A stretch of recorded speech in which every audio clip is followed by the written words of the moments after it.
Hello and welcome. This is Cheryl. Thank you so much for joining me today. We're on day 23 of the Spellbinders Crafty Advent Calendar.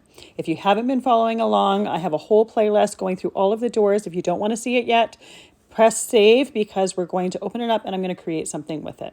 So this is another die set, and I love the unique little die sets that are in this calendar. So much fun to play with, and because they're small, they're great for using up your cardstock scraps. So this one is an adorable little cat that hangs from a balloon. So there's only 4 pieces in this die set. I did all of my die cutting off screen. Before I start to assemble my die cuts, I want to emboss my background.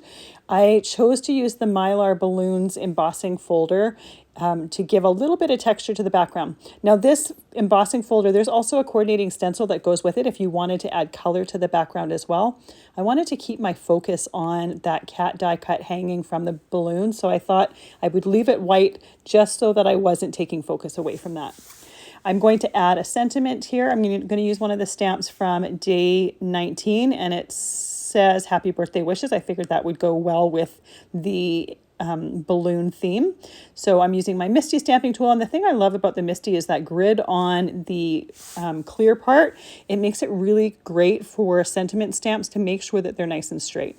I'll often think they're straight on a card, and then I go and look at them on the grid on the door, and they're a little bit crooked or a little bit wobbly, so it's a great way to adjust them. I just stamped that with some Kitsch Flamingo Distress ink. I did it a couple times just to make sure that I had a nice, clear, solid image. I'm using some pink sand cardstock for my mat here, and that is cut down to 4 inches by 5 1/4. And then my emboss piece here, I accidentally forgot to cut it shorter on the bottom, so I'm going to do it now. Shouldn't really do this with wet glue on the back, and I'm going to have to clean my trimmer later.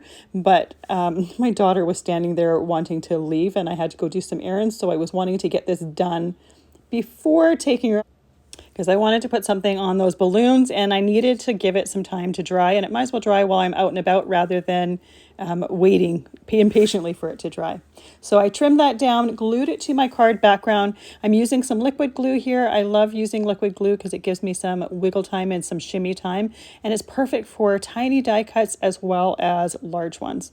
I did some of my die cuts from some of the cardstocks from the Silver Treasured Cardstock pack. So I have one balloon die cut out of the glitter finish and one die cut out of the matte finish. The strings for the balloons as well as the strings around the little cat are done out of that matte finish as well. And then the cat is die cut out of Lunar gray cardstock. It's a nice dark gray. I wanted to make sure it was going to pop, she was going to pop off the background. Obviously you can use whatever cat color you want. You could even create like a calico cat, I think would be fun as well. So glued all of these on my background here, and you want to make sure that you put a decent amount of glue on here, especially because of that embossed background. We want to make sure that that glue has good contact with everything behind it.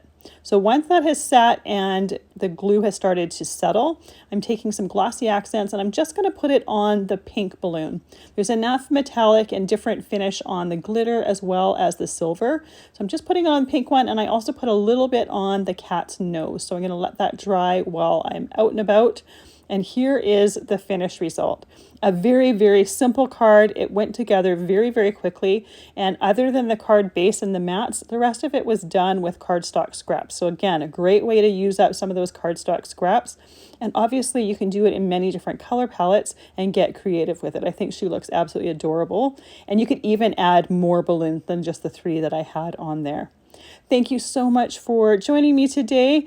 I can't believe that tomorrow is day 24, and it is the last day of the Spellbinders Crafty Advent Calendar. I will see you tomorrow. Have a fantastic day.